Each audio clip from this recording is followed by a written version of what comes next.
los tacos altos que usan en la nieve. Que yo he ido así como tapada, muchísima ropa, como en un tanque, ¿no? No te vas a dar cuenta que alguien te está mirando o las tetas o el culo. Ay, pero ya me quiero sentir como una mujer. Hogar y yo somos todos. Ay, perdón.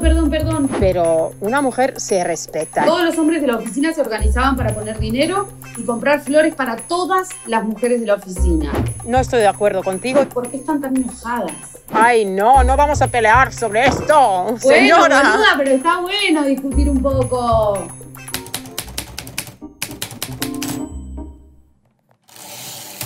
Hoy, ¿cómo es ser mujer en Rusia? Soy Victoria Aramburu. Y yo, Elena Milincic, y eso es Espías Rusas. Bueno, hoy vamos a tener una conversación sobre cómo es ser mujer en Rusia, como se los adelantamos. Vamos a hablar de igualdad de género, vamos a hablar de derechos de las mujeres, vamos a hablar del aborto, vamos a hablar de ciertos aspectos donde Rusia fue precursor y también de otros donde a Rusia todavía le queda mucho por avanzar, con mi compañera Elena Milincic. Bueno, vamos a hablar del feminismo. Rusia ha sido pionera en muchísimas de las cosas que acabas de mencionar, pero a mí me gustaría empezar esta edición con la vida cotidiana un poco, porque yo he vivido en Moscú 15 años y Vicky, tú has vivido ahí 4 años. Yo creo que yo como que me he rusificado un poco, ¿no? Pero me gustaría saber, cuando llegaste a Moscú, ¿qué es lo que te ha sorprendido? La primera cosa que has notado que es diferente, ¿no? Entre las mujeres en Argentina y las mujeres en Rusia. Yo creo que lo primero que me llamó la atención es los tacos altos que usan en la nieve, la elegancia en general, ¿no? Antes de seguir con el tema, quiero aclarar que vamos a caer en varias generalidades, ¿no? Es inevitable, obviamente que hay excepciones, obviamente que cada persona es diferente y que no se puede hablar de las rusas como si fueran una unidad uniforme. Pero la verdad que lo que yo más notaba, o el detalle que más sobresalía, por lo menos para mí, era la elegancia, la producción, el maquillaje, el pelo, la ropa. No había inclemencias climáticas que frenaran esta mega producción con la que salían a la calle, con la que iban al supermercado, con la que venían a la oficina a trabajar. Yo tengo el recuerdo de tener una conversación con una compañera también argentina, de decir, agarramos cualquiera de estas chicas, compañeras nuestras de la oficina, y le saco una foto y yo podría ir vestida así a una boda, por ejemplo. Sin embargo, ellas 8:30 de la mañana estaban espléndidas en la oficina, como cualquier día, un martes, divinas.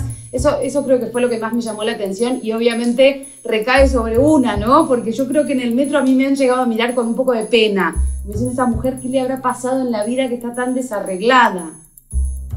Sí, yo me he sentido un poco así también cuando llegué a Moscú y me acuerdo, te voy a decir más, has hablado ahora del clima, me acuerdo de estos inviernos en Moscú que duran 6 meses, 7 meses y que yo he ido así como tapada, muchísima ropa como en un tanque, ¿no? Y ellas, mis amigas de la universidad que eran rusas, como que me agarraban de la mano para no caerse, porque no estamos hablando solamente de una capa de nieve, sino de una capa de hielo que se forma en las calles de Moscú en esa época y no podían andar con esos tacones. O sea, la comodidad es como otra cosa, ¿no? Lo primero es estar bien, ¿no? O sea, que se vean muy bien y muy guapas. En este sentido también hay una cosa que es muy importante que las feministas en América Latina, digamos en España, no les gustan los piropos, ¿no? Pero en Rusia esta cosa como que no existe.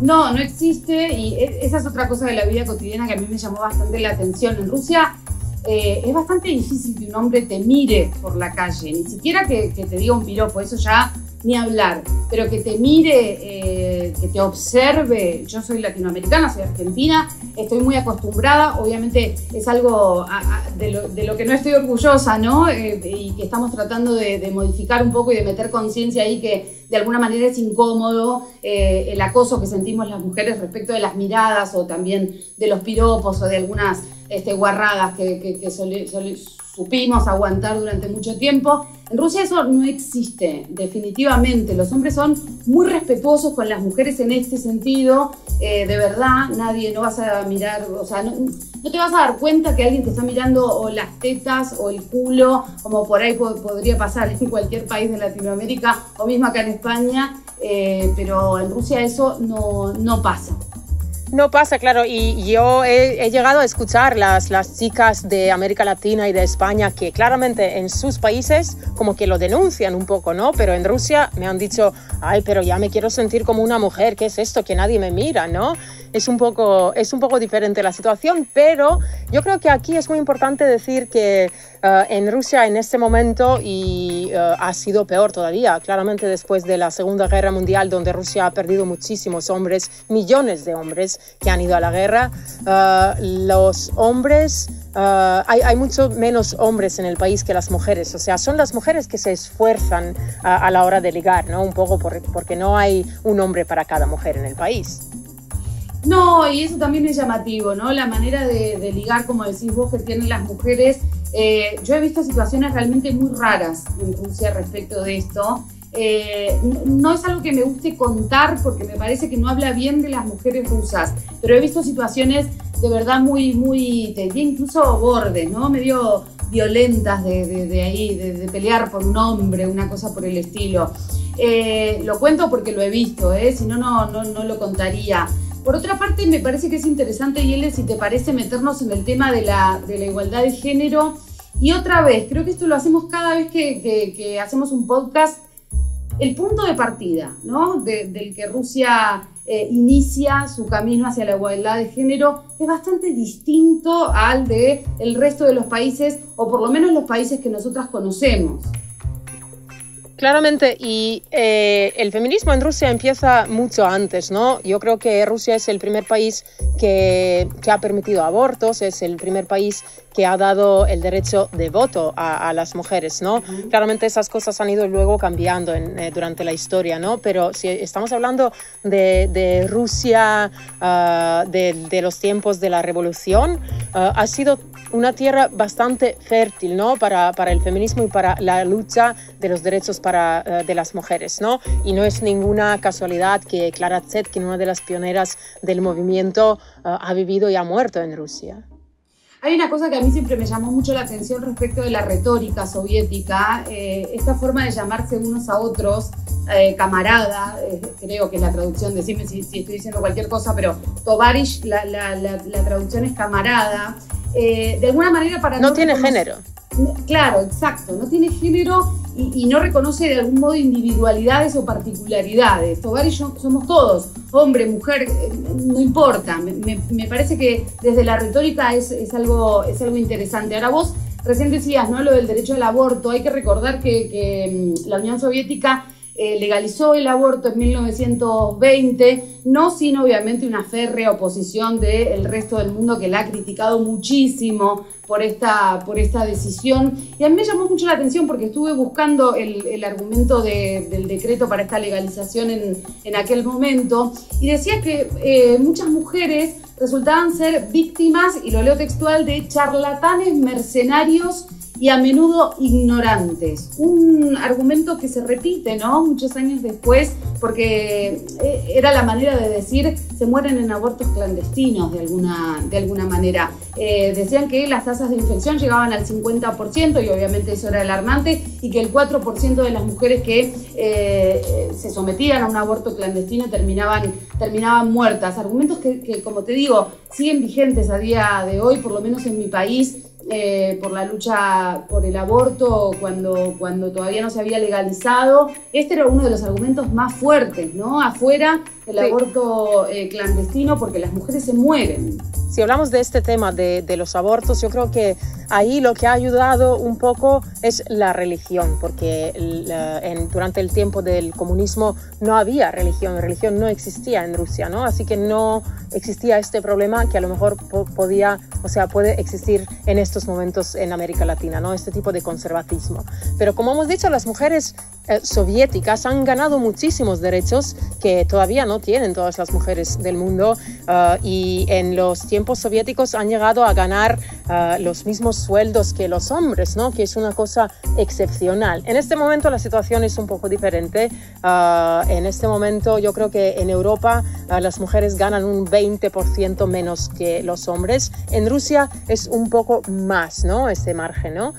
En Rusia las mujeres ganan como un 28% menos que los hombres, pero luego también es cierto que que la baja de maternidad en Rusia es mucho más larga que en otros países. Por ejemplo, en Francia, donde resido yo en este momento, estamos hablando de 2 meses de la baja de maternidad. En Rusia te puedes tomar 3 años de la baja de maternidad, sí, y claramente eso es algo que baja los sueldos, ¿no? En Argentina son 6 meses y yo recuerdo respecto a esto que vos decís, ¿no? Que te podés tomar hasta 3 años. En el trabajo, cuando alguna de las chicas se iba por baja de maternidad porque estaba embarazada, me acuerdo de las despedidas que se hacían, como si no las fuéramos a ver más, ¿no? Porque, claro, 3 años es muchísimo tiempo. Claramente, y no es solamente esto, es que como muchísimas mujeres quieren tener 2 hijos, entonces lo que hacen es que tienen el primero, están de baja como 2 años y medio por ahí, tienen el segundo, así que este tiempo se puede prolongar y pueden ser 5 o 6 años, ¿no? Claro. Como todo junto. Sí, y está la obligación de guardarte tu puesto de trabajo, lo cual no es un dato menor. Claramente, lo que dices tú, ¿no? Que te guardan el puesto de trabajo, eso no quiere decir que te espera la misma carrera, ¿no? Claro. Eso es un poco difícil para todas las mujeres. Yo creo que en este sentido los hombres sí que tienen una ventaja, ¿no? Un poco para seguir con sus carreras, para tenerla como en continuidad. Yo creo que ahí también hay un ancla en la etapa soviética. Estuve leyendo una abogada feminista que me pareció súper interesante, obviamente rusa, no quiero equivocarme con su nombre, así que lo voy a leer, se llama Barbara Mijailova.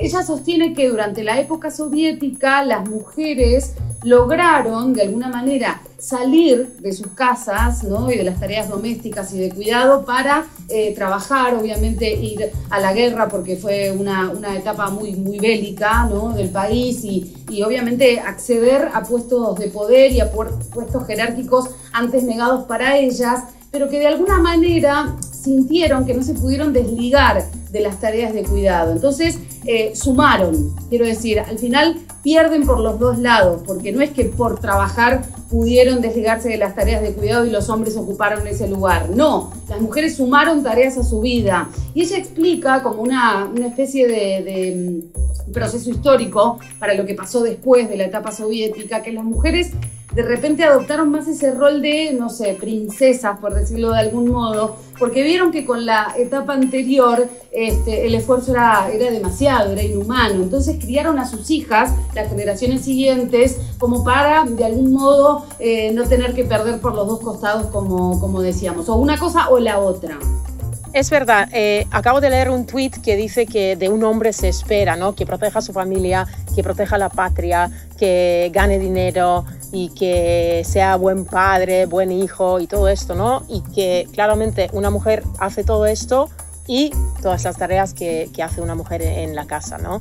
Como que nadie lo espera de ella, ¿no? Pero como que ella hace lo que has dicho tú, ¿no? Hace lo doble. Yo quiero recalcar que en la época posguerra, una mujer rusa no ha tenido otra posibilidad. O sea, tantos hombres han muerto en la guerra que las mujeres que se han quedado con niños pequeños, han tenido que salir adelante solas. Y yo creo que a lo mejor en este sentido no quieren que sus hijas sufran o que tengan la misma vida. O sea, no existe esta necesidad ahora, ¿no? Pero si estás ya hablando de la historia, ¿no? Podemos hablar también de la conciencia que existía en la Unión Soviética sobre el papel de la mujer en la sociedad. O sea, podemos mencionar solamente a Tereshkova, que es la primera mujer que ha ido al espacio, y no se trata de su preparación física, claramente la ha tenido que tener, ¿no? Para llegar hasta donde ha llegado, ¿no? Pero yo creo que ha sido un programa del Estado para incluir a las mujeres en esta gran hazaña. Claro, pero fíjate qué curioso, Yele, porque yo leí bastante sobre Tereshkova porque me pareció un caso súper interesante, y ella cuenta que había hecho como toda la preparación para lograr hacer el viaje espacial sin contarle a su madre, por ejemplo. Lo hizo todo a escondidas y su madre, según cuenta ella, se enteró por los diarios que ella iba a ir al espacio. Quiero decir, una generación anterior tampoco estaba tan flexible a que las mujeres accedieran a este tipo de roles o de lugares. Sí, pero a lo mejor es tu interpretación. A lo mejor sería lo mismo si ella fuera un hombre, ¿no? Yo creo que a una madre en esa época, cuando los viajes al espacio no han sido algo tan común, o sea, espanta a cada persona, ¿no? O sea, sea tu hija la que se va o sea tu hijo quien se va. Sí, sí, no, eso sin duda. Igual también quiero recalcar, porque no quiero que pase de largo, hablábamos de la guerra recién y de todos esos hombres que se murieron en la guerra y las mujeres que tuvieron que salir solas adelante. También muchas mujeres murieron en la guerra. Hay varios libros muy, muy recomendables sobre este tema. Muchas mujeres soviéticas en ese entonces fueron al campo de batalla, comandaron escuadrones, realmente muy, muy interesante, ¿no? Todo ese mundo que la historia me parece que ha sabido invisibilizar. No digo que sea solamente en la Unión Soviética que haya habido mujeres en el frente de batalla, Estoy diciendo que en la Unión Soviética particularmente hubo muchísimas y hubo realmente escuadrones comandados por mujeres. Y viste que sabemos muy poco de esto, se habla muy poco. A mí lo que me ha sorprendido muchísimo cuando yo llegué a Moscú, y estamos hablando del año 2002, pero esto sigue todavía, ¿no? No han cambiado las cosas. Las mujeres que hacían ciertos trabajos que en mi país no hacen nunca. Por ejemplo, hay las mujeres que pintan paredes, hay albañiles, no se las puede llamar albañilas, ¿no? Creo que no. También conductoras de tranvías, o sea, todos los trabajos que yo me quedé un poco como, a ver, eso no lo había visto nunca, ¿no? Lamentablemente nosotros no estábamos, bueno, por lo menos en Argentina no es algo común, tampoco es que esté prohibido, pero la verdad que no es algo común ver mujeres también ocupándose de la limpieza de las calles, por ejemplo, o de lo que tiene que ver con la obra pública, pero también quiero decir que hay otra cosa que a mí me llamó la atención que tiene que ver con los puestos jerárquicos. En el lugar donde nosotras trabajábamos, en la tele donde nosotras trabajábamos, la mayoría de los puestos jerárquicos, de los jefes, digamos, eran mujeres. Todas eran mujeres Putin, en realidad. Incluso, sí, todas, tenés razón. En el gabinete de Putin hay mujeres muy importantes también, en cargos muy importantes. Claramente hemos hablado de Valentina Tereshkova, ella está muy activa últimamente en la vida política del país y hay muchísimas mujeres, aunque no exista una ley sobre la representación femenina en el Parlamento ruso, digamos, pero yo creo que a lo mejor en esa etapa de la vida social rusa ni siquiera es necesaria una ley así, ¿no? Porque las hay. Y bueno, tú también hemos hablado anteriormente sobre María Zakharova, que es la portavoz del Ministerio de Exteriores ruso, que es la que da la cara, ¿no? Siempre. Es una mujer. Sí, para que la gente lo entienda, es la que le pone el pecho a las balas siempre. Cualquier cosa que pase en Rusia, la primera que sale a hablar siempre es María Zakharova. Yo la conocí en persona, la vi en vivo, una mujer con una presencia y con una fuerza, una actitud, ¿no? De ir al frente sin lugar a dudas, que a mí me parecía espectacular. Siempre me pareció una figura como muy llamativa. Ahora, respecto de lo que vos decías del cupo femenino, porque en Argentina sí existe, hubo que obligarlos por ley a los hombres de la política que nos dieran un lugar, lamentablemente, siendo que hay muchísimos cuadros políticos incluso más preparados que los hombres para ocupar espacios o cargos. Ahora, que haya mujeres en la política rusa no significa que sean mujeres que luchen precisamente por los derechos de las mujeres, ¿no? También me parece que vale la pena aclarar esto, porque si no pareciera que es un mundo ideal y perfecto y lejos de nosotras esa idea en este podcast. Todavía se sigue pidiendo una ley en Rusia sobre violencia de género. Específicamente, los movimientos feministas luchan por esto hace mucho tiempo. Incluso la misma abogada que mencioné antes decía algo como: nosotras estamos muy acostumbradas a trabajar desde lo cultural y ahora queremos ir por la política, ¿no? Empezar a disputar poder. Quiero decir, que haya una mirada de género feminista incluida en la agenda política, que hasta ahora pareciera que no aparece del todo, o por lo menos no aparece como algo muy relevante. Sí, esa ley ha sido bastante polémica porque han estado mucho tiempo con el proyecto de esta ley justamente para encontrar los buenos argumentos, ¿no? Para que sea clara, ¿no? Ha habido un problema con la interpretación de las palabras en esta ley, pero bueno, finalmente la han adoptado, ¿no? Me parece que ahí hay un error realmente grave en el sentido de no entender la violencia de género como un fenómeno particular con sus particularidades. Yo creo que ese es el enfoque correcto, creo que ese es el enfoque por el cual van a pelear estas feministas que te decía recién, estos movimientos feministas, que son muy activos, pero que todavía no llegan, creo, a disputar poder en el terreno político y a imponerse en la agenda, como decíamos antes. Obviamente le falta a Rusia esto, hay que decirlo, y hay muchas quejas al respecto. Yo creo que cuando vives en Rusia, el movimiento feminista no es algo que salta a la vista. Existe, pero estamos hablando de ciertos grupos que no son visibles en la calle, ¿no? No es algo que ves todos los días. Sabes que existen, si te interesa el tema, lo puedes encontrar, son activos, pero no es algo que podemos ver en América Latina en las calles prácticamente todos los días, ¿no? Sí, yo recuerdo cuando estaba toda la lucha por la legalización del aborto en Argentina. Obviamente nosotros trabajábamos en noticias y mis compañeras rusas veían las manifestaciones en las calles, en el Congreso y demás. Y claro, la pregunta era todo el tiempo, ¿por qué están tan enojadas?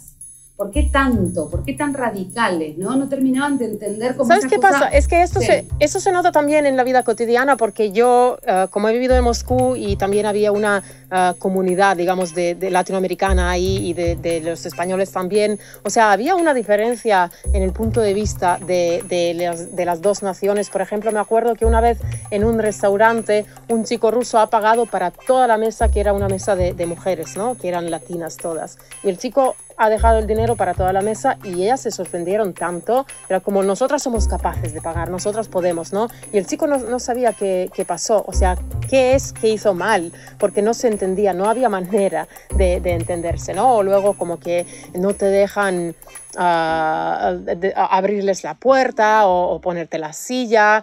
Eso en Rusia no existe. Una mujer espera de un hombre que cumpla con ese papel. Por ejemplo, es muy llamativo cuando estás en un restaurante, por ejemplo, si una mujer y un hombre están sentados y la mujer tiene una botella de vino enfrente, ¿no? Y un vaso, ella no se va a servir sola, siempre le va a decir al hombre que lo haga. Bueno, él mismo normalmente lo va a hacer, ¿no? Pero si no lo hace, ella no lo va a hacer sola, ¿no? Son estas pequeñas diferencias que se notan. De la caballerosidad rusa, no sé cómo llamarlo, la verdad, que no resulta ofensivo, que por ahí en otros países con otra mirada resulta como un poco extraño. Quiero, hablando de esto, ¿no? De la caballerosidad rusa, vamos a hablar en un minuto sobre el Día de la Mujer y el supuesto Día del Hombre, que también se dice mucho, pero antes les quiero pedir a todos que nos apoyen, que apoyen La Rueda, porque realmente es un proyecto independiente que está tratando de salir adelante. Suscríbanse al canal, aprieten la campanita, comenten nuestros videos, díganos qué les parece, qué temas les gustaría que toquemos y obviamente nos pueden seguir en todas nuestras redes sociales. Desde ya les vamos a agradecer mucho porque necesitamos más que nunca el apoyo. Hablamos del Día de la Mujer y del Día del Hombre, Yele.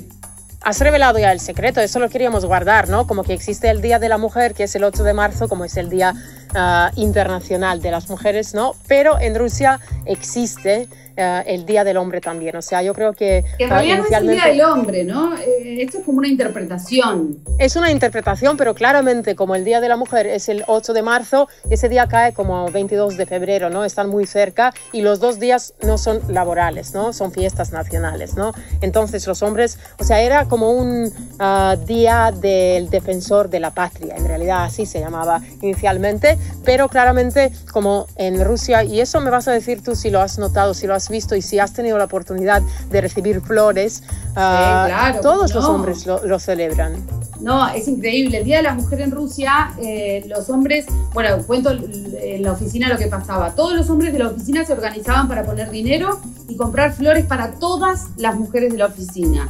O sea, no hay mujer que se vaya sin una flor el Día de la Mujer. Y no, si te vas en el metro este día, si te vas por las calles este día, no vas a ver a ninguna mujer volviendo a su casa sin por lo menos una flor. Ninguna. No, y a veces te iba a decir, ligás algo más que una flor. Unos bombones, algo, o sea, realmente se ponen mucho las pilas con el tema del Día de la Mujer. Incluso te voy a contar una anécdota. Yo recuerdo que había un chico, un cámara que trabajaba con nosotros, que no hablaba una palabra ni de inglés ni de español, y yo hablaba muy poco ruso, así que nuestra conversación era como hola, hola y nada más.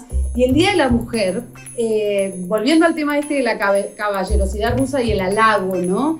Él aprendió de memoria un poema de amor en español y el Día de la Mujer, como te digo, me dijo, Vicky, te puedo, como no sé qué, me hizo sentar, me regaló una flor y me recitó un poema en español íntegramente aprendido de memoria y a mí me pareció de una ternura, pero insólita, no lo podía creer. Realmente para él eso era un halago para mí, digamos, en el Día de la Mujer, sin ninguna doble intención, ni siquiera sabía lo que estaba diciendo realmente porque estaba repitiendo de memoria, pero hay algo, ¿no? Como de homenaje a la mujer.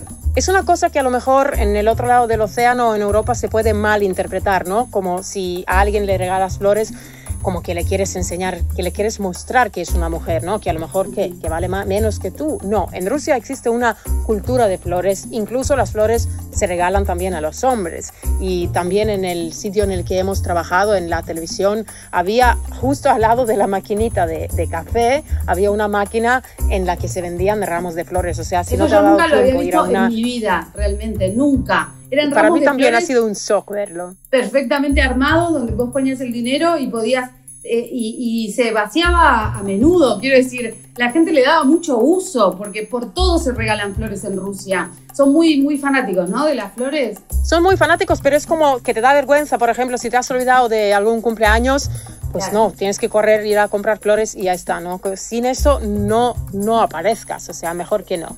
Bueno, para el Día del Hombre también pasa lo mismo, pero al revés. Las mujeres homenajean a los varones regalando algo, alguna cosita, algún detalle, ¿no? Sí, me acuerdo que en el trabajo también eran como camisetas o algo así. Bueno, algo que es como parecido en los términos del dinero que se deja, ¿no? Como a las flores que se regalan a las mujeres. Hemos hablado mucho de cómo son las mujeres rusas, que son tiernas, que son en realidad muy fuertes debajo de toda esta capa de una mujer arreglada, que parece tierna, que no se puede servir una copa de vino. Son en realidad muy fuertes y pueden cumplir todos los trabajos que hay que cumplir, o sea, hacer todo lo que hacen los hombres y lo que hace una mujer tradicionalmente. Te voy a contar también una anécdota que me ha parecido bastante interesante cuando montaba la luz para esta grabación. He pedido a un amigo ruso que me ayude un poco y tenía que mover la silla. Y él me ha dicho, para, no la muevas. Y yo digo, ¿por qué? O sea, la silla es de plástico, no pesa nada. Y me ha dicho, porque eres mujer. Y yo como, a ver, ¿qué más da? Puedo mover una silla, ¿no? Pero no, en realidad eso como que existe. Bueno, este hombre tiene 55 años, las cosas han cambiado ahora un poco con las nuevas generaciones. Sí, también es cierto pero que una mujer se respeta en este sentido.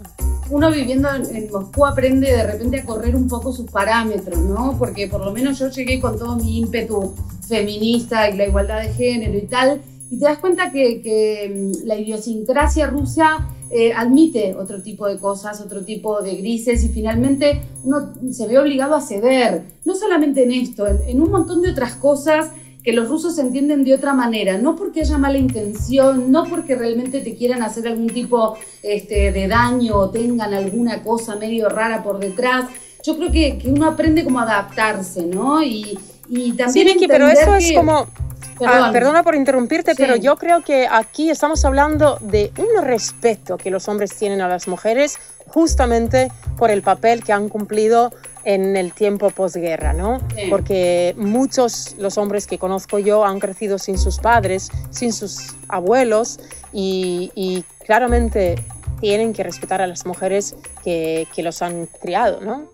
Sí, no solamente las mujeres que se quedaron a cargo de los hijos solas, sino también mujeres que tuvieron que reconstruir un país. No nos olvidemos de eso también, ¿no? Mujeres que realmente se pusieron al hombro salir de esa guerra tan tremenda en la que la Unión Soviética puso 26 millones de muertos, nada menos. Creo que lo que te decía antes tiene que ver con esto, con empezar a contemplar otros grises, otras particularidades que obviamente la sociedad rusa tiene por su historia, por el punto de partida, como decíamos al principio, y tal vez uno viene con un montón de estructuras o de ideas que se adaptan a otros contextos que no son el ruso, y yo creo que es interesante empezar a comprender un poco eso, y también empezar a comprender un poco que finalmente todos somos hijos del patriarcado, por decirlo así, y que los avances a veces son más lentos y a veces son más rápidos. En el caso de Rusia, bueno, todavía hay un avance como un poco lento en este sentido. Vale, te tengo que decir aquí que no estoy de acuerdo contigo, porque yo creo que las mujeres rusas han ganado muchísimos derechos en los tiempos de la Unión Soviética, ¿no? O sea, en los tiempos de la revolución, ¿no? Como hemos mencionado en el principio. Y es el momento para un poco reformular, ¿no? Como de reformar un poco estos derechos que han ganado antes y para que se adapten un poco a la sociedad moderna, ¿no? No, está bien, yo no lo discuto eso. Coincido con vos, que durante la época soviética realmente las conquistas de igualdad de género son llamativas. Ahora, un país de los más importantes del mundo que no tiene una ley de violencia de género específica, que tiene como tantas interpretaciones, contradicciones, que no contempla la violencia de género como una dinámica particular, yo creo que entra la crítica, ¿no? De que todavía es un país al que le falta mucho en este sentido. Sí. Yo creo que las cosas en este sentido están cambiando en el país. Sí, ojalá que sí, ojalá que sí. A mí me da la sensación de que el tema de la militancia política todavía también debe tener que ver con una cuestión histórica, no tengo ninguna duda, cuesta un poquito más. Bueno, estamos llegando al final. Espero que les haya gustado, ¿no? El abordaje que hicimos sobre este tema. Creo que contemplamos muchas miradas. Creo que también vale volver a aclarar que caímos en la generalidad muchas veces, pero bueno, tiene que ver con también lo subjetivo de nuestra propia experiencia. Siempre hay excepciones, siempre estamos abiertas al debate. Les vuelvo a repetir, pueden interactuar con nosotras a través de todas nuestras redes sociales, de nuestro canal en YouTube. Estamos súper agradecidas sobre cualquier comentario y sugerencia. Vamos a hablar del capítulo que viene, Yele. En el próximo episodio vamos a hablar de viajar a Rusia. Si verdaderamente es tan difícil, si es muy complicado, si se necesita un montón de papeles, lo vamos a averiguar. Gracias por escuchar. Gracias por estar con nosotras.